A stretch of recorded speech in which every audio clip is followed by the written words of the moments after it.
नहीं, ये तो जमहूरियत का सरासर कत्ल है। ऐसा हमारे कॉन्स्टिट्यूशन में बिल्कुल नहीं है। जिस तरह का नरेंद्र मोदी और भाजपा जनसंघ जिस तरह का कायदा कानून इख्तियार कर रहा है, ये बिल्कुल हमारे कॉन्स्टिट्यूशन से परे है।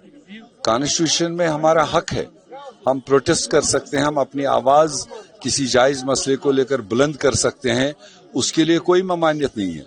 और उसी तरह से जो जम्मू कश्मीर कांग्रेस ने आज श्रीनगर में अपनी स्टेट रेस्टोर करने के लिए आवाज बुलंद की और उसमें जिस तरह से रोका गया, जो आपने देखा, पूरा मतलब तंत्र लगा रखा है और जिस तरह से हमारे आम लोगों को बाहर से आने में रोका गया, रास्ते में अरेस्ट किया गया, धरने पर बैठे हुए लोग, ये पहले कभी नहीं हुआ है।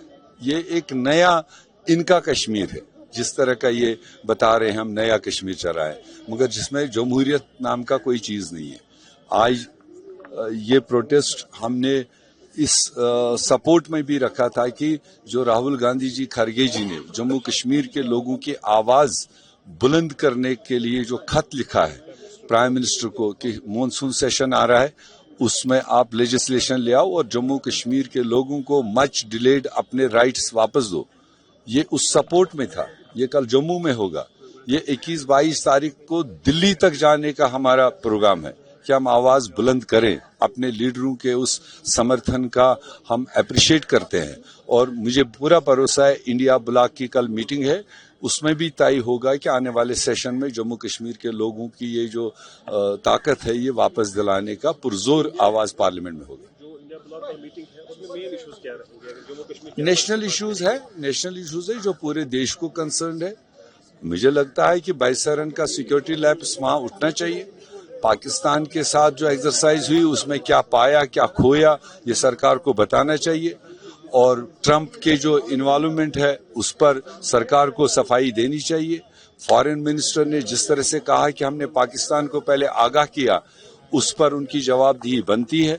और उसी तरह से इलेक्शन कमीशन ऑफ इंडिया जिस तरह से जमहूरियत का तहस नहस कर रहा है, जिस तरह से रजिस्ट्रेशन ऑफ वोट के जरिए एनआरसी को लागू करने की वो कोशिश कर रहा है, उसको लेकर इंडिया ब्लॉक कल डिटेल डिस्कशन करेगा और पूरी ताकत के साथ पार्लियामेंट में सरकार से जवाबदेही मांगेंगे। खुद बात की है, जो वहाँ पर 24 लोग मारे गए, कश्मीरी मारा गया, सिक्योरिटी फेलियर है या इंटेलिजेंस फेलियर है, लेकिन यहाँ से तो बीजेपी काफी वाहवाह कर रही है। जो टीआरएफ जो मिलिटेंट आउटफिट है उनको इंटरनेशनली बैन कहा गया, फॉरेन टेररिस्ट ऑर्गेनाइजेशन। देखो, ये आज तक कई बार हुआ है, टीआरएफ का पहली बार नहीं हुआ है। ये टीआरएफ का कई बार जब कोई इंसिडेंट होता है और तब हम सुनते हैं कि टीआरएफ इंटरनेशनली बैन हुआ।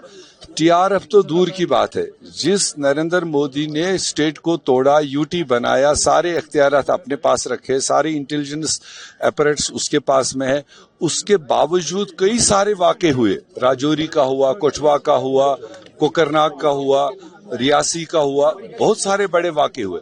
मगर उसके अलावा जो 22 रन का वाक़ा हुआ, जिसका अभी तक कोई सबूत वो नहीं दे रहे हैं, कोई इन्वॉल्वमेंट किसकी है वो नहीं दिखा पा रहे हैं, आखिरकार वो गए तो गए कहाँ?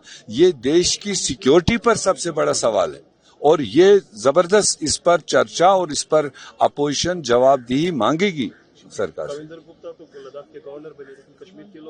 SRO 43 में वो अपने लोगों को अकोमोडेट करे। उनको पता है जम्मू कश्मीर में तो जो ख्वाब वो बुन रहे थे चीफ मिनिस्टर, डिप्टी चीफ, वो अब कभी होना नहीं, इसलिए अपने लोगों को बैकडोर एंट्री से कहीं ना कहीं वो अकोमोडेट कर रहे हैं, वो उनका अपना अंदरूनी मामला। तो आपकी नजर में सुटेबल पोस्ट नहीं है Kavinder Gupta as a governor? नहीं, मैं ये तो नहीं कहूँगा, मैं ये कहूंगा कि ये SRO 43 अपने लोगों को उसके तहत में अकोमोडेट किया जा रहा है।